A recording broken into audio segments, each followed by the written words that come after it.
ये चीज सुनने के बाद आप ब्रह्मांड से डरने लगोगे। ब्रूस मैककंडलिस की इस फेमस फोटो को अगर आप ध्यान से देखोगे तो आप पाओगे कि उनके पीछे एक भी प्लैनेट और ना कोई स्टार चमकता हुआ दिख रहा है। दरअसल ऐसा इसलिए क्योंकि पृथ्वी पर एटमॉस्फेयर है, जिसके कारण हमें आसमान में कई तारे नजर आते हैं, लेकिन क्योंकि अंतरिक्ष में कोई भी वायुमंडल नहीं है, इसीलिए सूरज की रोशनी के बावजूद भी स्पेस काला ही रहता है। अब ये चीज जरा सोच कर देखो, अगर आपको अंतरिक्ष में किसी हिस्से में छोड़ दिया जाए बिल्कुल ब्रूस मैककंडलिस की तरह, तो चारों ओर आपको सिर्फ और सिर्फ काला गहरा अंधेरा ही दिखाई देगा। मतलब एक तो आप फ्लोट होते ही रहोगे, वो भी एक ही डायरेक्शन में, और आपको पता भी नहीं होगा कि आप आखिरकार हो कहाँ। मतलब जो अंधेरा आपके आंख बंद करने पर होता है, उससे भी ज्यादा काला अंधेरा आपके सामने होगा। इसे एक बार आंख बंद करके फील करो कि आप एक गहरे काले स्पेस में फ्लोट कर रहे हो। आपको रियलाइज होगा कि ब्रह्मांड कितना ज्यादा डरावना है।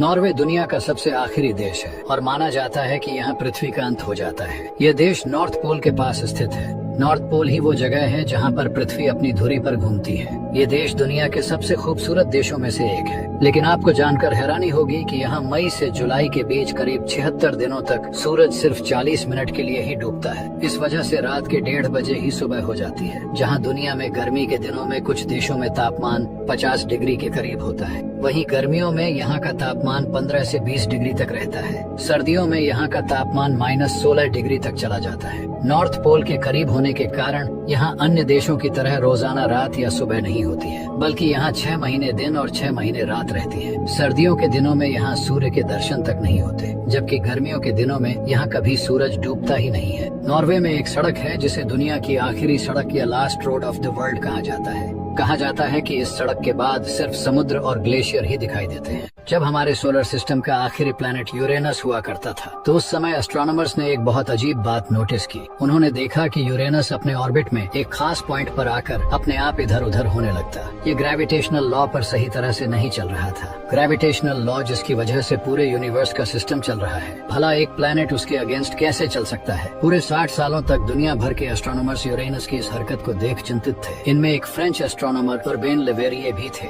लेवेरिये का कहना था कि जिस पॉइंट पर यूरेनस अपने ऑर्बिट से निकलकर ऊपर नीचे मूव करता है, वहाँ उसके करीब कोई बहुत बड़ा प्लैनेट या मास है जो यूरेनस को अपनी तरफ अट्रैक्ट कर रहा है, लेकिन किसी को भी उसके आसपास कोई भी प्लैनेट नजर नहीं आ रहा था। 23 दिसंबर 1886 को लेवेरिये ने एक बहुत लंबी कैलकुलेशन की और उन्होंने रिजल्ट निकाला कि यूरेनस के पास उसके जैसा कोई दूसरा प्लैनेट है। और जब एक पावरफुल टेलीस्कोप से आसमान में उस खास पॉइंट पर गौर से देखा, तो वाकई में लेवेरिये की बताई गई जगह पर एक नीला ग्रह तैर रहा था, जिसका नाम है नेपच्यून। दुनिया का एक ऐसा जंगल जो सांस लेता है। इस जंगल का नाम है द ब्रीथिंग फॉरेस्ट, जो कनाडा देश में स्थित है। इस जंगल को कुछ लोग हॉरिबल फॉरेस्ट भी कहते हैं, क्योंकि उनका मानना है कि इस जंगल में मौजूद सारे पेड़ पौधे सांस लेते हैं और उनके जमीन के अंदर कुछ ऐसी डिमोनिक एंटिटी है जो वहाँ से निकलने की ट्राई करती है। बाकी डीमंस का तो पता नहीं, लेकिन अगर वैज्ञानिकों की माने तो इस जंगल की हवा ही इस चीज का मेन रीजन है, जिसकी वजह से यह सांस लेती है। दरअसल तेज हवा के चलते यहाँ के पेड़ जमीन से थोड़ा उखड़े हुए थे,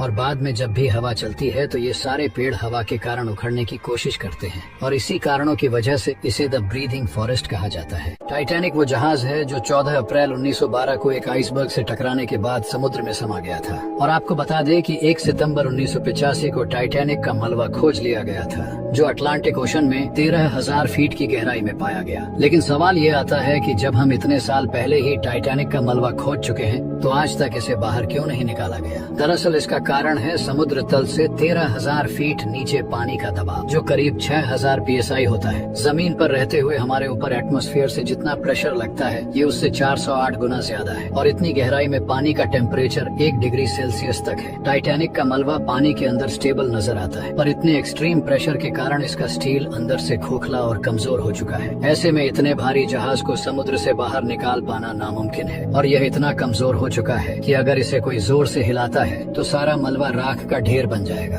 और बताया जाता है कि आने वाले 20 से 30 सालों में टाइटैनिक का मलबा अपने आप गलकर नष्ट हो जाएगा।